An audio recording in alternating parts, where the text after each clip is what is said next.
गोलाघाट जिल्लानि सिङाव थानाय पानजान ओनसोलनि दैखुंग्रि बियाब बाथौ धोरोम आफादनि दिनै सेथि बोसोरसालिया जथुमा दङमोन आरो बे जथुमायाव आं फैनानै गावखौनो गोजोननाय मोन्दों। मानो होनोब्ला बाथौ धोरोमा जोंनि बुहुमनि गोजामसिन धोरोम, जाय धोरोमखौ नों रोजा कौटि बोसोरजों रिजायनो हाया, बेजों सुनायनो हाया। आरो बे धोरोमानो जोंनि बर'नि असे, बर'नि आंगो, बर'नि हारिमु सोदोमस्रि राव थुनलाइजों गोरोबनाय आरो बर'नि सिनायथिया बेजोंनो।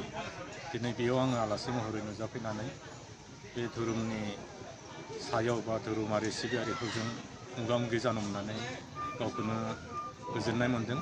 लोगोसे ओनसोल मोनसे जौगानोब्ला बिनि आन्तगाथनिया, बिनि थासारिया मोजां जानो नांगोन।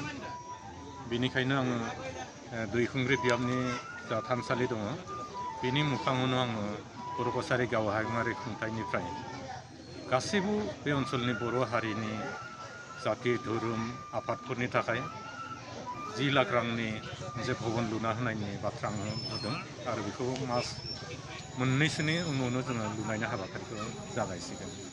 आरो बेनि लोगोसे आं फोरमायनानै गोजोननाय मोनगोन जे बे धनस्री साब डिभिजननि सिङाव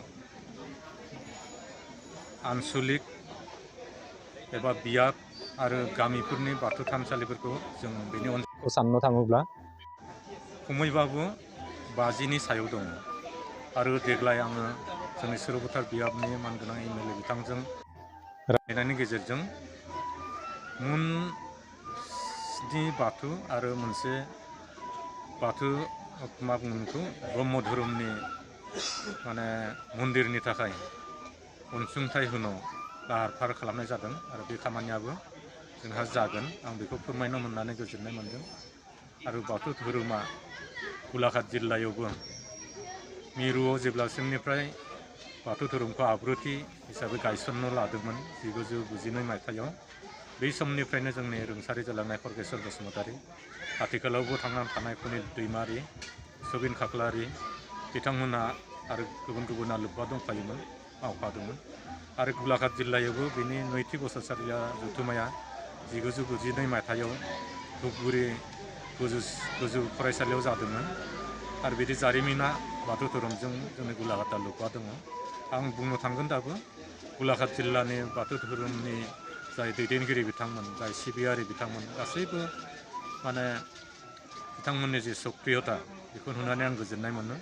आं नुनो मोनो जे हयतोबा बुहुमावनो जुदि जोंनि जिल्ला आफादफोर बा जोंनि आसामाव दङ, बिनि मादाव जोंनि बेबो मोनसे गोख्रों जिल्ला आफाद।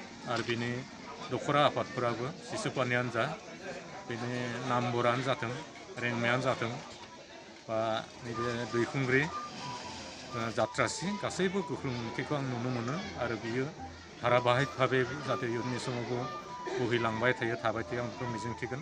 गासैखौबो आं खावलायगोन। आरो उननि समफोराव जोङो जोंनि धोरोमनि गेजेरजों धोरोम सिबिनायल' नङा, सोलोंथाइ बिथिं, हारिमु बिथिं, आबाद बिथिं, मोनफ्रोमबो बिथिङावनो जाहाथे जों दावगालांनो थाखाय धोरोमारि सावरायनायफोरावबो जायगा मोननो हायो, जों जायगा लानो रोङो, बेखौ आं बयनिसिमबो खावलायनानै आं बयनिसिमबो गोजोननाय जासिबाय।